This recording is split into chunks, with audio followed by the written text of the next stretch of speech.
Bismillahirrahmanirrahim. Bismillahirrahmanirrahim. This is the fifth and last news from today's newspaper front page dawn. Government agrees to pay $28.7 million damages to United States firm. Cabinet decides to challenge the British court's decision and to attach accounts of Pakistan High Commission in London to row between United States-based Asset Recovery Company and National Accountability Bureau, NAB. By Nasser Iqbal and Syed Irfan Traza.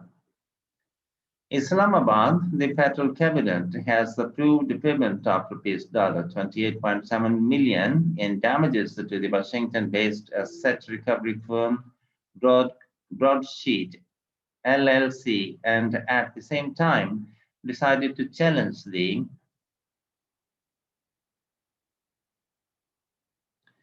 British court's decision and to attach the accounts of the Pakistan High Commission in London. The approval was granted after the Office of the Attorney General and the Law Ministry advised the government to let the National Accountability Bureau, NAB, clear the $28.7 million award. The government has also decided to fix the responsibility about the debacle on those involved in engaging the firm in 2000 during the Pervez Musharraf era, signing a controversial agreement and the payment of rupees $5 million to a so-called frontman of the firm.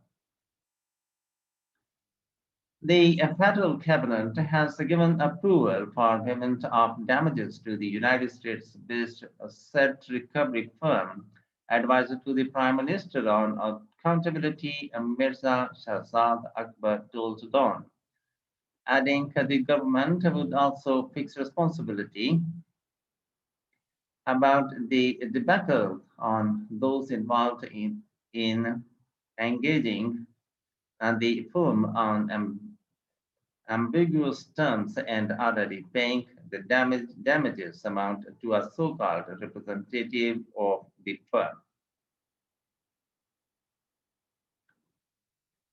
The advisor said National Accountability Bureau, NAB, was conducting an investigation against Tariq Malik, who is presently in Dubai, who had paid damages to the so-called frontman. He said the agreement with the United States firm was linked in 2000 and the successive governments had not pursued the case properly, with the result that Pakistan had to pay the damages to the United States firm. The arbitration between Pakistan and Broadsheet started during the Pakistan Muslim League Nawaz PMLN government, and the settlement was made by the Pakistan People's Party PPP government, but the money was given to the person who, according to the firm, was not its representative, he added. Meanwhile, a senior National Accountability Bureau, NAB, official said the Bureau had decided to take action against those responsible for the loss and humiliation. Some officials of National Accountability Bureau, NAB, other government departments, and the Pakistan High Commission in the United Kingdom, UK, will be under investigation, he said, adding National Accountability Bureau, NAB, Chairman Javed Iqbal was also holding a meeting of senior officials of the Bureau to fix responsibility on those involved in the fiasco. An informed source told Dawn that both the AG office and the Attorney General office and the Law Ministry had advised the government that regardless of facts of the case, the United Kingdom UK High Court's decision and to debate rupees $28.7 million from the accounts of the Pakistan High Commission in London over non-payment of the penalty by National Accountability Bureau (NAB) to the firm should be challenged. This should be done to ensure that the sovereign immunity accorded to Pakistan and the accounts of its High Commission are respected by foreign courts, and the present case should not become a precedent to be used against us, the source added. This is a story tale of gross mishandling by National Accountability Bureau (NAB), and therefore they should be answerable to the people of Pakistan for this sordid saga, he said.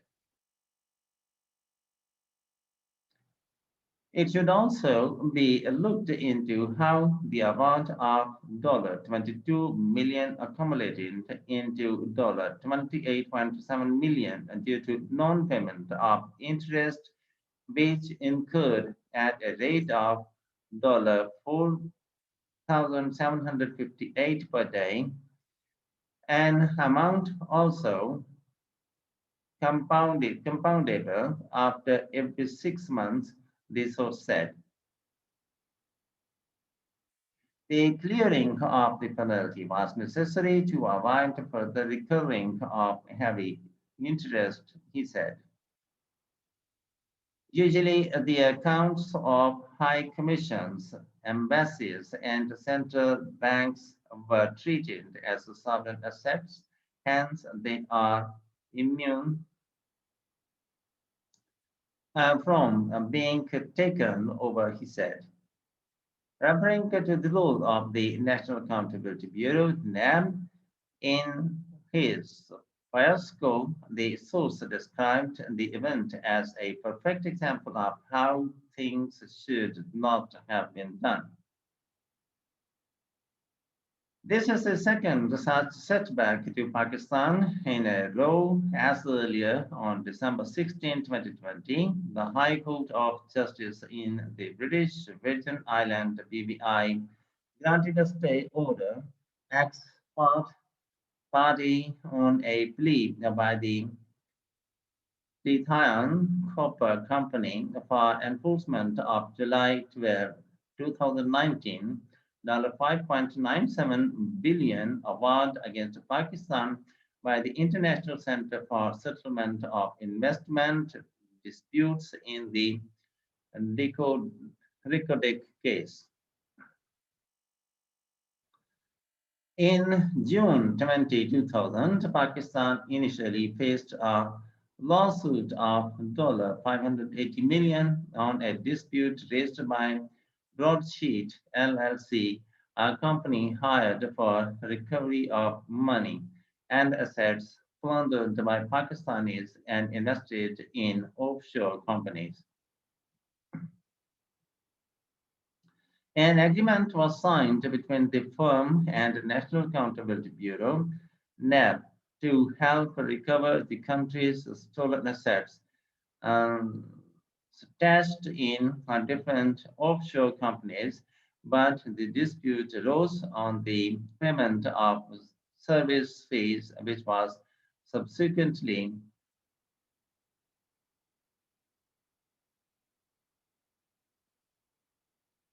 referred to referred to international arbitration in London, where the litigation before arbitrator Sir Anthony Evans QC concluded in an interim award in terms of liability under Section 4 and 6 of the Recognition and Enforcement Arbitration Agreements and Foreign Arbitral Awards 2011. Under the agreement, National Accountability Bureau (NAB) agreed to pay 20% of the recovered or detected amount into the company. The Bureau concluded the agreement in May 2008, paying $5 million through a settlement agreement with the representative of Broadsheet, but the firm took National Accountability Bureau (NAB) to the International Court of Arbitration, claiming that it had not received the amount it was supposed to.